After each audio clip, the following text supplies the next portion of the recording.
Welcome to the Maui Pono Network county interviews that we're conducting throughout this month. Tonight we have Angus McKelvey, who's running for State Senate District 6. Angus, welcome. Nice to have you with us. Aloha. Thanks so much for having me, everybody. I really appreciate a chance to come and talk to you all today and discuss the issues and both what has been accomplished in the legislature this past session, as well as the challenges facing us on Maui Nui. Great. Well, I'd like to start off by just asking about your background and let people know a little bit about you and your experience that you had as a state representative, and during that time period, what you are most proud of as you served as in our state legislature. Well, thanks so much. I was born and raised in Hawaii, born in Honolulu, raised in Lahaina, Maui, where I've lived my whole life. Very lucky to have grown up in this amazing community and, know Maui very well from one end to the other. I've been lucky and blessed to serve in the State House of Representatives since 2006. And I'm proud of a lot of the things we've been able to do over the years. Most of the most amazing things we've done actually were just this last session. I mean, even as one commentator went ahead and texted the House Speaker and said, this was an amazing session, and Civil Beat noted the same thing. But in the past, I guess my biggest accomplishment, and it's a work in project insofar as management goes, but was able to spearhead the initiative to basically secure Honolulu Bay and prevent it from development, putting it in the hands of the people of Hawaii in perpetuity. When you look around what's happening all over Maui now with billionaires coming in and buying up huge swaths of land, I think being able to do this when we did it was a huge accomplishment. Gone ahead and done many things big and small over the years. One of the small things that's probably the most useful is that I was the one to introduce the legislation to make Hawaii the last state in the union where you could show your insurance card for your automobile insurance on your cell phone without having a paper copy. This session, however, a lot of good things happened in the areas of housing and in the environment. But the biggest one for me, of course, was, and to quote John Wai'i, a banner year for Native Hawaiians. We were able to secure over $1 billion of funding for the Native Hawaiian community. $500 million for the Department of Hawaiian Homelands, for infrastructure, mortgages, lot development, $65 million for the Office of Hawaiian Affairs, and setting their pro rata share at $21 million. Which is a big deal for them, considering how they were actually denied for years during the Lingle administration of any kind of revenue whatsoever. $500,000 for the Koho'olawi Commission to be able to continue their good work over there, as well as many other things for the Native Hawaiian community. For housing, we were able to not only pull down state monies from the surplus for affordable housing, but we were also able to pull down this big pool of stagnant federal funds that was literally just sitting there doing absolutely nothing. We're going to commit $500 million for rental and mortgage assistance to working families. And what I'm really excited about is the fact that we're going to be able, for the first time ever, to drop the percentage for the qualifying AMI to 60 to 100%, which is well below the federal level. And before that, you had to get 100 to 150% to be able to qualify for these things. $500 a month in rental assistance for families who are struggling and trying to be able to afford the rental thing. And although I wish we could have done more, we did manage to give a tax rebate for all individuals and family members, their dependents and children. And then we passed the minimum wage bill this year to finally have a minimum wage. And we took into account, though, however, the effect it may have on some small businesses by putting in provisions to allowing offsets for them. We went ahead and we put $800,000 into the pesticide disposal program. We went ahead and mandated electronic device manufacturers electronically recycle their products and establish goals for them. We did a healthy soils program finally, requiring DOA to have a healthy soils program for farm management. And then we also went ahead and finally allowed composting and co-composting operations in agricultural districts, and then established and appropriated $55,000 to that effect. We also went ahead and prohibit insurers from discriminating against gender affirming treatment, which has long been a social justice issue. We also went ahead, which was important to me, and we actually created a special new unit in the Attorney General's office for human trafficking. So human trafficking victims can basically know that the perpetrators will be charged, there will be investigations, there will be action.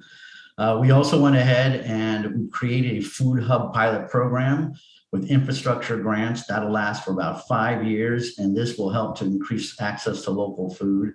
The other thing we did is we went ahead and mandated that state agencies, in particular Department of Education, have to use local food for student meals whenever possible. And then finally, there were some things that were done in the areas of resolutions. One resolution to me, which was really powerful and important, it basically was a resolution calling on the state of Hawaii to condemn Russia's attack on the Ukraine and to support the swift and severe economic sanctions that were imposed on Russia, urging all state agencies and county agencies to cut all business and government contracts with the Russian or Belarusian government, and to urge state employees to suspend all work-related travel to those two regions. And then we're also calling on the state Department of Business and Economic Development, along with the cities and counties, to cut any sister city or sister state relationships with any Russian or Belarusian city or province until the war has ended. Those are just some of the things that we did, and to help try to further the problems that we're having.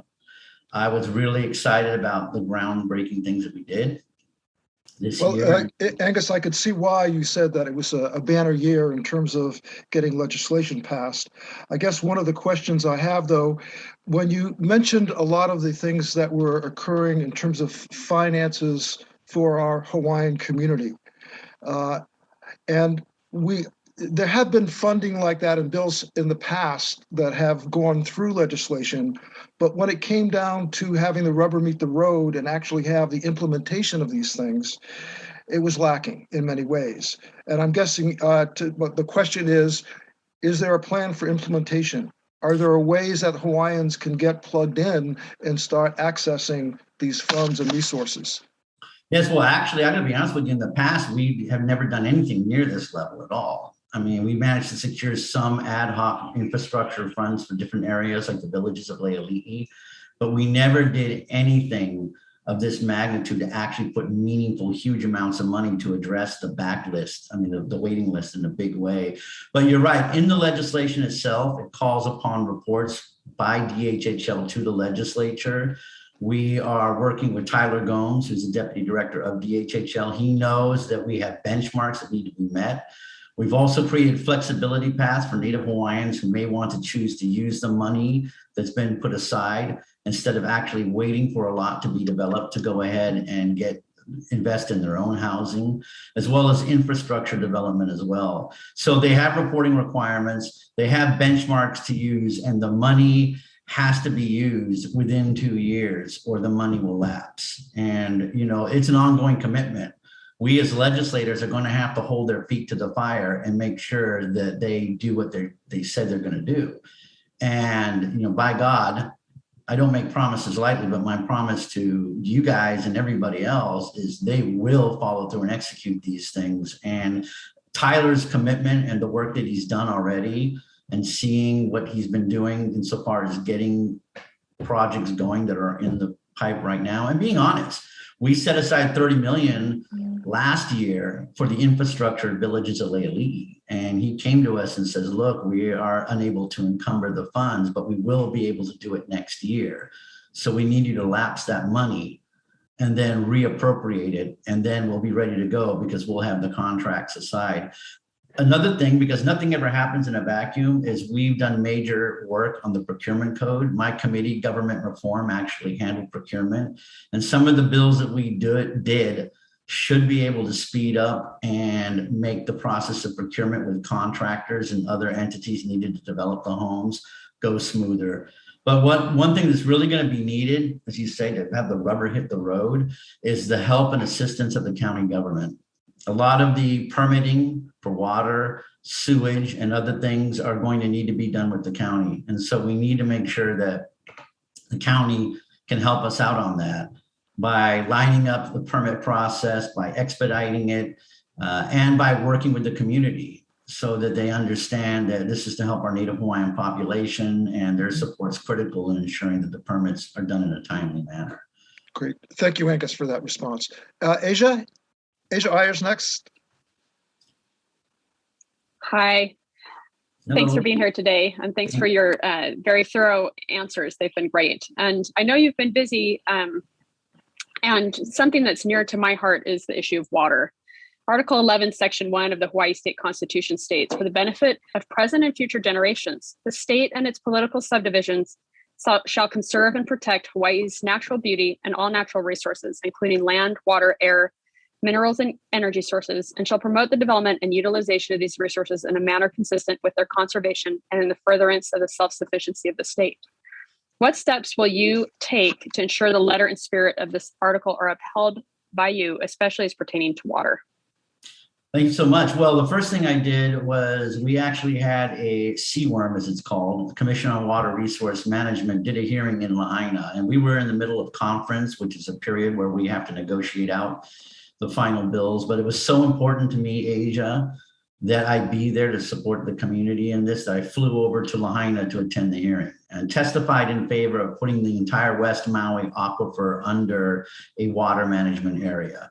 The wells in West Maui area, and I believe this needs to be expanded to other areas as well. But for that region right now, they are highly overstressed because of development that's gone on, rampant development of both luxury mansions, you've seen them all over the place, as well as the increased use for hotels and other places, and proposed ones are putting great strains. And not only is the strain on our water a big issue, but also the existing wells, because the water levels are so low, are actually having chloride levels increasing dramatically. And this overlay of seaworm is, I think, will work hand in glove with the county insofar as making sure that allocation of water is done for those who need it the most, which is our Native Hawaiian community and true affordable housing, but also to preserve our stream and waterways for the natural biota, for the species that live there, and ensuring that stream flows that are issued by seaworm will actually ensure that these species will be able to continue to live and propagate. And so that's one area there. The other one that we did is we actually set aside money to secure Nāwai Eha, the four waters, along with the county, to preserve and protect that watershed. Another thing we're doing is I testified in favor of a bill put together by my friend on the council, Kelly King, to go ahead and with the Trust for Public Lands, purchase the Ma'alaya Mauka lands. We want to tie them into that existing watershed up there so we can preserve and reforest the areas and keep development, which is what's slated in the area, from happening. And then finally, in the past, I voted against bills that would seek to divert water from our East Maui watershed for the use of special private interests. And this year we passed a bill that would allow for kalo farmers to be able to have priority water use insofar as any water management plan goes. But those are some of the things that we're doing both in the district, as well as large. But, water is our most precious resource. We live on an island that doesn't have artesian wells, and with climate change, the drought we're experiencing is probably going to become the new normal. And so now more than ever, it's super critical that we have state management legislation, as well as working with the counties to ensure proper water use and preservation. Thank you. My next question is not totally related, but since you mentioned so much of West Maui, and I live on the East Maui side, so I have similar water issues to what we're just, hopefully there was a step taken towards resolution over on West Maui, towards not resolution, but at least heading in a better direction. But now that your area is expanding into places that you haven't served as a representative for, how do you plan to become more receptive to that larger population and to really get out and get to know that community? Well, I got to get out and get to know that community. I mean, the new state Senate district not only includes South Maui, of which I've been aggressively going to be getting out. I'm going to be working with the Kihei Community Association, working with my friend Gene Zaro at the charter school, working with, again, having Kelly King running, for the House seat, I think, and I know Therese is too, but both of them have great South Maui connections. And I plan to work with them to reach out to those communities. It also includes the lower portion of Wailuku, as well as the lower portion of Kahului and the brushland between Veterans Highway and the Old Fire Road. So I plan to get out aggressively, to attend the community meetings. I've been talking with others about hosting some on things like the North-South Collector Road, the pedestrian overpass with the Kihei High School, which I think is a better option than the underpass personally. But the community needs to come forward and make these decisions. I'm not going to come in and be like, well, this is how I think it should be done, so therefore it's going to be done like that. No, they need to make the decision. And there's going to be a lot of spirited debate on some of these issues. But my commitment is to get out there and to go ahead and work with them, to meet with the different groups and, talk story as much as possible, wave, knock on doors until my knuckles are bloody, and be an open door. I freely give my cell phone out to anybody. And, all I can do is show people, that I'm going to be there for them as their state senator. And, and all these areas have different issues and different, types of challenges that are particular to them, and I'm ready to basically work as hard as I can to address them. And I look forward. I'm just excited. I'm excited about getting out there. I'm excited about seeing everybody, and hopefully I won't get too many fingers sign waving.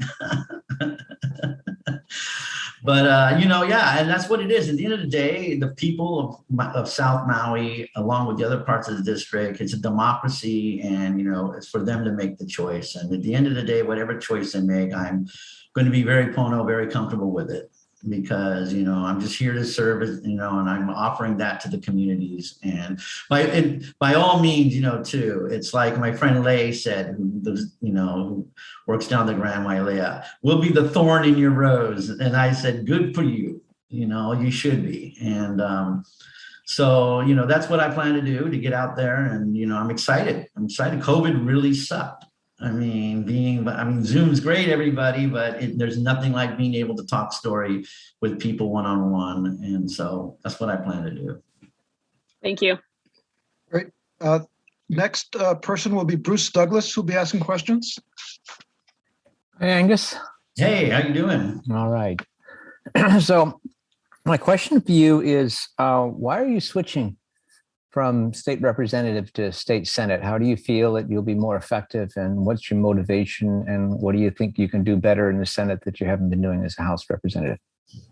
Well, there's many reasons. And one is I feel that given the years of experience in the state house, I know very well intimately how it works, how to move legislation, how to bring groups together, how to focus to solve problems, to bring, to accept the challenges. And to me, why I'm excited about the state Senate, one of the big reasons is I want to try to expand my level of public service. We're all tied together. West and South Maui have many of the same challenges. We're tied by the same infrastructure. The flash floods showed that, we have affordable housing that needs to be done.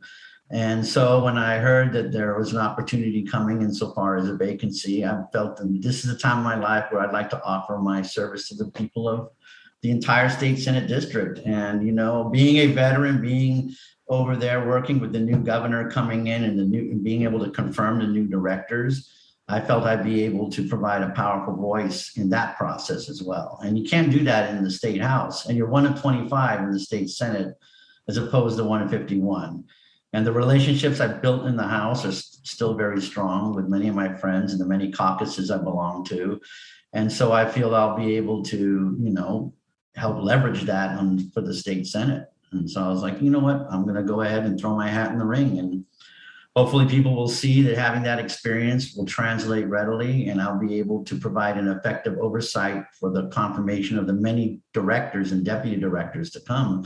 And back to Asia's point, we're going to have DLNR director, we're going to have deputy directors, and I know the history of the departments and the agencies, and there's a lot of questions that need to be answered at that level that I think I can provide good questions for, and especially with DLNR, Department of Transportation, DOBOR, all of them. So that's pretty much why I wanted to do it, Bruce. And so I figured, and my mom passing away was really a sad, but a kind of a transformative thing. It's like, I know that she would have wanted me to at least try to offer my service at a higher level to Maui County, where I live, work, and play. And, at the end of the day, if the public goes another direction, then so be it. But at least I feel like I'm in a position now where I can really give it 110% and use all of my past successes and challenges and everything else to provide a veteran voice in the state Senate. And so that's kind of why I decided, okay, let's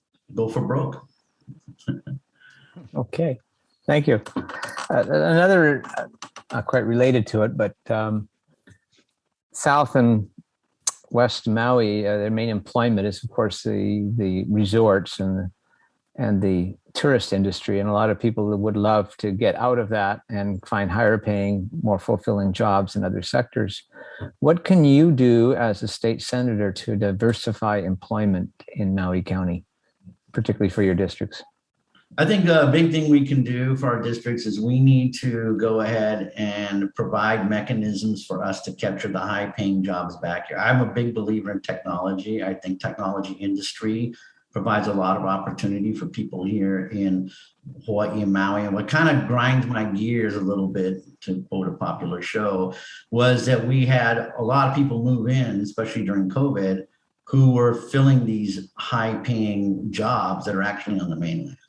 And I'm like, there's no reason why our kids and our public and our people can't, have these jobs as well. I think expanding the renewable energy industry in Hawaii, in PV, in hydro, and other things will provide good paying jobs, which why I was kind of disappointed that one bill we passed, and we'll touch on that later.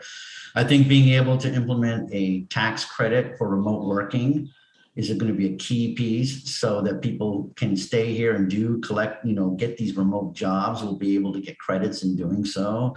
And I think we also need to turn around. We need to really help to build upon the successes we had in the agricultural industry to basically expand that, provide more assistance to farmers, more capital to them, as well as being able to give them the tools they need to succeed. But it's not going to be an easy road. You're right. I mean, we become over dependent, and it's very hard to wean, I guess, the powers that be off of the status quo. And part of it means insisting that we have a quality visitor industry, one and not a quantity one, and one that will basically provide benefit to our environment and our culture and not be detrimental to it. And that's what worries me now, is it's all about quantity, and we're losing quality. And what really worries me is you've got hotels and others that are now making quite a good stream of revenue, and yet they're refusing to bring back workers, and making the existing workforce, which is very minimal, make them go ahead and take 2 or 3 jobs at the time. But you know what, this is something that we got to work on, working with the business community and others and entrepreneurs. We did the one thing, the Innovation Center over at the University of Hawaii at Maui College. And that has been amazing success. A lot of small businesses have started up and gotten funding, seed funding, follow-on funding, and have gotten contracts from major companies like Whole Foods. And I think the Innovation Center at the University of Hawaii at Maui College is something we really need to double down on, because already we've seen, success stories coming out of there left, right, and center. The Beat Lady is one I bring up to, our good friend, the Cookie Lady, is another one. They're able to make their products here in Maui. They're able to basically service their products send them overseas, send them to the mainland, and export their products and then stay here. So I'm hoping that as a state senator, we can put more money into that and provide more follow-on funding for these different kinds of programs. But that's just some of the ideas. It won't be an easy nut to crack, but those are just some of the things I think we can do to try to get in that direction. Thank you. Great. And Catherine will be next. Sorry. Aloha, Angus. Hey, Thanks for all your hard work in the last couple of years. And yeah, you've been at this for 16 years with the state house. So I want to address the issue of over tourism. And do you believe that condition exists, that we're exceeding the number of visitors to our resident population? And what can the state do I know that the county has addressed many issues on planning, like limiting vacation rentals, TAT tax, no new hotel building. What I can't remember what other, but what do you see as the state's answer to that in addressing that? Well, no, do you see that as a problem? It is. I mean, I have an opponent because of it, because I've been so outspoken. One of my challengers is, basically, I think, on the opposite side of that equation. But that being said, I think there's a lot we can do. We started the ball rolling this year, but there's more which could have been done. I think that, for instance, one of the things that we did is we tried to go ahead and we tried to assess green fees on tourism. That bill didn't fail, but I want to see it reintroduced because it's an important conversation to have. I think we need to look at things like, for instance, where possible, one of the bills we did do this year is we actually started a study by the Legislative Reference Bureau. And I had a great conversation with Sierra Club about this. They felt an environmental impact statement should be done on tourism. And while I like the direction of it, an EIS is for land planning. It's a disclosure document that's very focused on areas for planning and impacts of land projects. It doesn't take into account cultural impacts. It doesn't take into account economic impacts. And so this by having this study done in Iceland and the Columbia River Gorge, they had the same problems we did. And so they felt we need a multifaceted look at this from many levels of government, and we need to address all of the impacts. And so we can present a plan to both the state and the county to help create quality visitors, where the visitors who are coming are quality, have high discretionary spend, and we're not getting flooded alive. One thing we've done already is we're implementing a reservation systems for our state parks and other areas. If you're a local and you live here, then you can basically don't have to have a reservation. You can come for free. But if you're a visitor, you have to make a reservation and you have to pay an increased fee. One of the things I've looked at in the past that I want to see hopefully done again is to look at green fees for some of the visitor attractions that take place in areas like Honolulu Bay and like Molokini, and just make sure those monies come back to Maui and they don't end up in the general fund spread out all over the state. And while we obviously a rising tide floats all boats, the impacts that are being felt here, the revenue generated, need to come back here as well. And I think also too is the state needs to really look at the issue on their end of allowing the counties to be able to have more power insofar as regulating Airbnbs and TVRs go. We also passed some regulations this year looking at some of the other types of things that are going on with the visitors. But at the end of the day, all of these ideas need to actually be really looked at again. We got to have some kind of way to create a carrying capacity. And to double back on the study, if we can establish a carrying capacity for the visitors on Maui, and provide that as a mechanism to create this is what we're going to have as our carrying capacity. We need to plan and insist that we don't go over it. And our hands are tied by the federal government. So I'm hoping as our congressional candidates come and visit you guys, you'll be bringing up the same questions, because to have support from their end on things like lift of airplanes and other things would be, very helpful in being able to achieve a carrying capacity that would actually have some kind of enforcement mechanism. Right. I know I live where I have a view of the airport, and it seems like there's a plane coming in sometimes every 20 minutes. And I'm like, this. Yeah, well, one thing I'd like to do, and they're cheap flights too. They're inexpensive. yeah, well, one thing I'd like to do, and I've been stymied, and I'm asking some of the congressional candidates that is, we charge the same in landing fees for private jets as we do for the huge big carriers. Oh no! Yeah, it's great, and those private jets. I mean, you see them now; they're just lined up all Absolutely. the road. Oh yeah. And it's like, okay, these guys can afford to pay way more insofar as that goes. And, and the thing about it is we now, we want to basically try to make sure that, if they're coming here, great, aloha and welcome, but it's the quality of Maui that brings them here. This is the thing I try to, when I have discussions with people in the visitor industry, I'm like, you destroy the product, you destroy the culture, you destroy the environment. You're now taking away the very things that make them want to come here to begin with. It's not the TAT.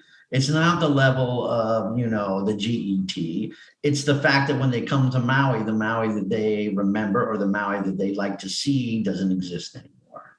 But they keep coming back. Keep coming back, they do. And when you talk to visitors, I mean, I live in Lahaina, I talk to them all the time. And when I've floated the idea, hey, if we were to do a fee for this, for natural preservation of Molokini, if we were to do, these different kinds of things, a green fee, perhaps, for water protection and these other things. And most of them were like, yeah, if this is going to mean that Maui stays Maui and that the quality of life is good and that the locals don't hate me when I come on vacation, I mean, I'm willing to contribute, and do that. And so I don't think the visitors are coming in saying, well, no, I don't want anything like that. They actually do, because you're right. They come here because of the fact that we are Maui and we're a unique gem in the world. And we keep making the Forbes or the Cosmopolitan, I can't forget which magazine, they do a bucket list every year. We're like number one on that. So right. I got to be honest with you, I think the days of HTA being funded for marketing are over, because of the fact that we've done such a good job marketing ourselves through the past years and through cultural popular media and everything else. People know about Maui. They want to come here. We're a successful top 5 visitor destination. We need to now fund more grants through them, especially for Native Hawaiian businesses, which they're doing already. We need to basically make sure that the money they do receive goes into environmental, cultural, and resource management and development. I mean, not for marketing, for those things. And yeah, great. Let's move on to the next question. Yay. Let's move on to the next question so with Mark Joyner will be next.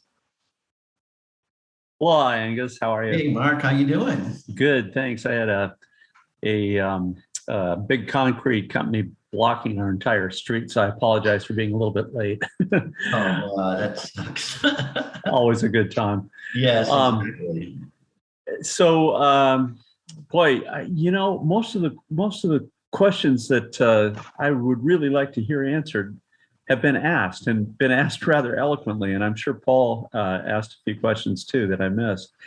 But what I'd like to know is, obviously you have a West Maui bent and have had for quite a while. I just want to make sure that, if you are elected, that we don't become the redheaded stepchild down here in South Maui, that you have a plan in place to have to get input to address the concerns of South Maui, and to be able to have some kind of liaison or something close to that down here in South Maui, because we have felt a little bit neglected in the past. Yeah, I know. I absolutely agree. I mean, I got heat from your former state representative about that, and I said, "Hey, I don't represent South Maui. I've gone to bat for West Maui because that is my district. However, I've also gone to bat for that little tiny sliver of North Kihei where there was getting the monies for the juncture right there for the improve the intersection." And so, yeah, Mark, I need your help. I would love you to be my liaison, and I'm going to reach out to my good friend. I'm going to be seeing him as we honor him as an older American. over there, Mike Moran, Kihei Community Association. I love his ideas. I think what the group is doing is amazing. You know, I plan to really tap into them, become a member and join. And, you know, and I'm willing to and want to be a part of every group down in South Maui. Great. You know, I went ahead and got a truck just so I can drive to South Maui all the time. A good friend of mine, I'm going to drop his name and embarrass him, David Kane. He lives in Wailea, and I go and see him quite a bit. And he's always sharing his mana'o with me about the challenges down there with Maui Meadows, you know, in the Wailea area. And, you know, I remember when that's why to me, it's super important that we continue the work that that Rep. Wildberger was doing and other reps before her. And, you know, in particular with disaster preparedness and recovery and trying to funnel these infrastructure monies that our congressional delegation got to improve the stream and outflow areas. I mean, that flash flooding that happened from those Kona storms just absolutely devastated the area. I mean, the county finally fixed up the lower Kihei Road, but we need to take aggressive steps to make sure that the upstream is improved so that we don't have that happen again. And I'm committed to revisiting the North-South Collector Road. I think I have a novel idea that hopefully you can share with people down there. And I'm looking forward to going down and talking about it, that we can have a low impact county style road by having the county build the actual road itself, but having the state build the bridge portion. And I know in the past, that's been the huge sticking point and why this project has died over the years, over and over again. And my biggest philosophy, Mark, is that, and it cuts across all parts of my district, is, you know, we need to tear down the walls between county and state government and re-examine everything and create new relationships and think outside the box. And the North-South Collector Road is a great example of that. I'm excited about getting out to the tech park again. I've been out there several times. My good friend Garrett is runs the great brewery down there, Maui Brewing Company. But there's a lot of unused space, and I think potential to build on that. To go back to Bruce's question about economic diversification in the area, to try to, and I also see the area potentially as being able to help with expand our, universal pre-K or universal pre-kindergarten program into South Maui, and making sure the high school also stays on track. We got to make a decision. The community needs to come together and discuss the overpass underpass issue, which I know there's a lot of opinions on either side about that. I have my own thoughts, but again, to my point, I'm not here to come in and say, hey, we should do this. It's like, no, here's the ideas. This is my thoughts, but what do you think? What does your community want to do? And then when you guys are ready to do it, I'm ready. Let's go out there and kick some okole and get it done. And so you'll be seeing plenty of me. I'm looking forward, Mark, I'm going to grab your number when we get off the air here so I can stay in touch and come out when I get out there here in a week or so and start really hitting South Maui. Come see you, spend time. And then anyone please, hey, Angus, you talk to this person, you talk to that person. That's why, I've already been reaching out to, Council Member King and some of the others. And she is an important person to reach out to. Yeah, we've been working on the Malaya thing together. We worked together on the affordable HHFDC housing project there in the Northern Kihei area, which is online and providing much needed units. I agree with Mike Moran's point that he made the other day in council testimony that there's a potential for Mauka, the Pi'ilani Highway, for affordable housing development that can occur with proper infrastructure that won't exasperate the Pi'ilani Highway.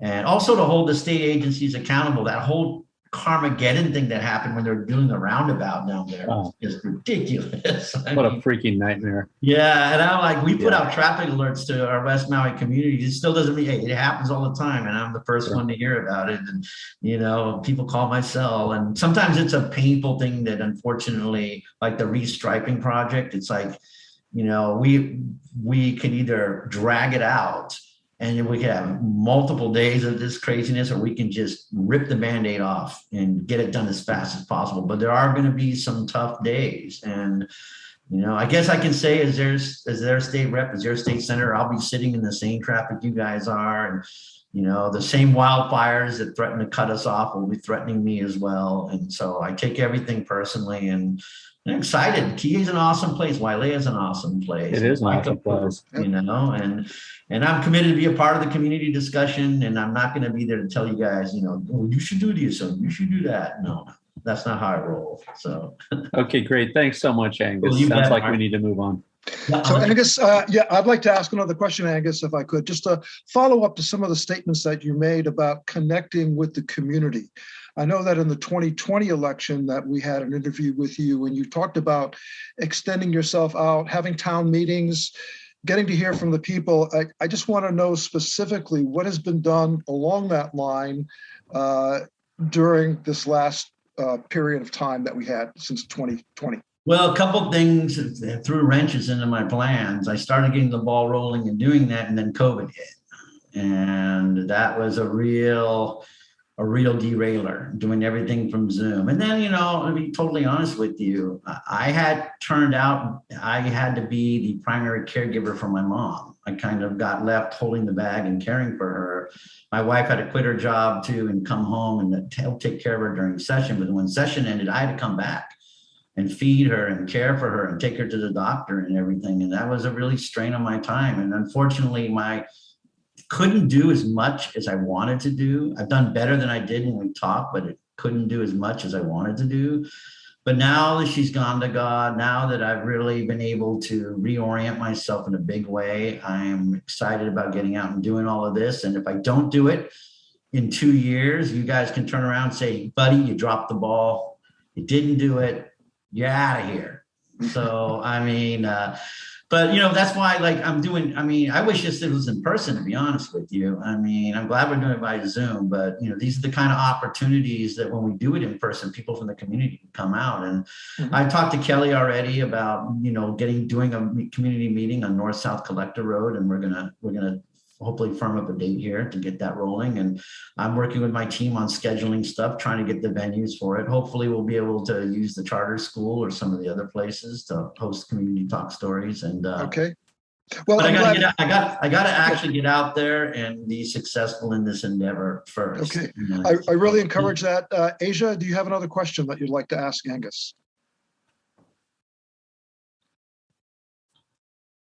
Hi, I do. And my connectivity is a little iffy right now, but I have 5 children and they've all gone to Maui public schools. I'm wondering about,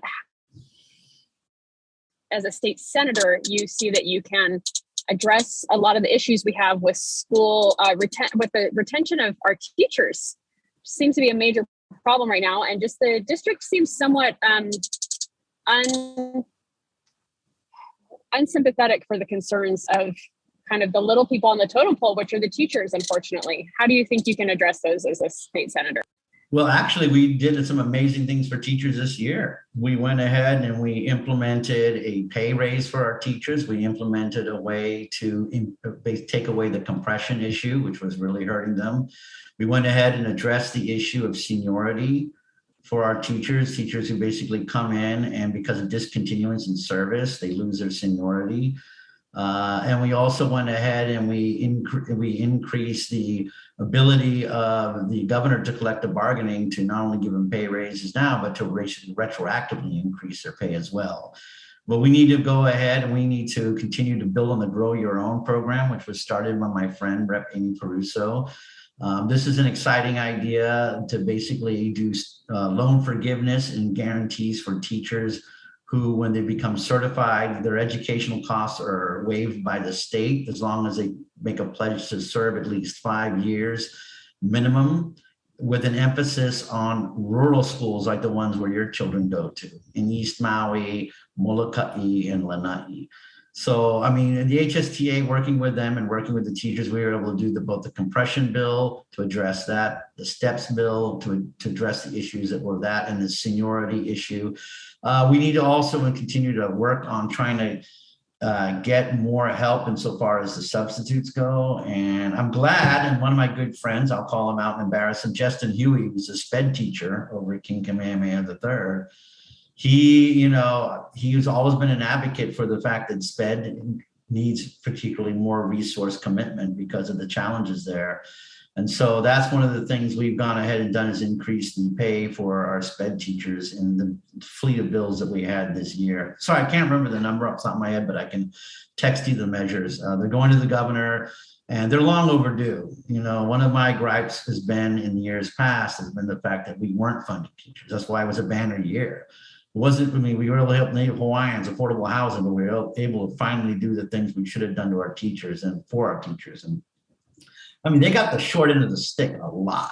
When other public workers, were getting pay raises and such, teachers were being left behind. And it ticked me off. I think the other thing we need to do, and I'm supportive of this one too, and we try to do this as a procurement side, is to speed up repair and maintenance projects in our schools. It's really lame when a teacher has to sit there and wait months and months and months to get a roof repainted. Or the solar that the legislature got isn't working and the contractor somehow disappeared. And so we did several bills on that this year. And these are things that we need to continue to follow up on, because you can pass all of these bills. But to the point that Paul made in the very beginning, to come almost full circle, we need to make sure that implementation actually happens. We secured more money for more air conditionings for more schools this year. But as I said, in one of the closing remarks to the caucus, was like, okay, we need to actually make sure that when air conditioning units roll out and get into the schools, that we don't have what's happened in the past where they get set up, they get put in, and then all of a sudden they don't work. And because the classrooms are sealed up to keep the air conditioning in, they now become sweltering heat boxes because the AC isn't working. And so these are the things we need to stay committed on, but at least for our teachers, we're able to get them the money they deserve this year. And so these three bills that the HSTA had as their top 3 priority items were really important. We passed it, and again, all of our teachers really do such phenomenal work, and we should make it so that it is a kind of career they can invest their lives into and not have to go broke in the process. So anyway.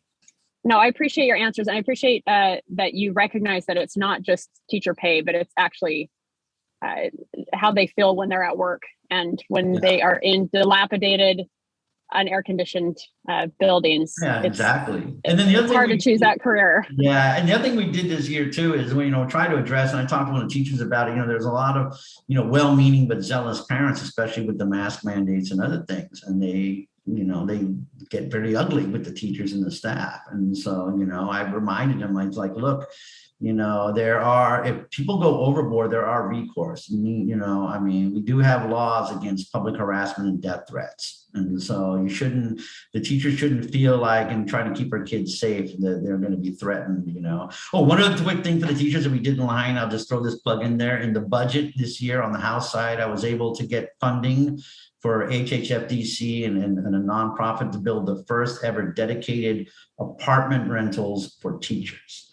And this is a model I'd like to expand aggressively into South Maui and Central Maui. And this partnership between HHFDC and the nonprofit community and Department of Education is one that'll work. And this unit being built and having the construction funds is really a key thing. So I'm excited about pursuing that and getting that out to other areas as the state senator for the Maui community.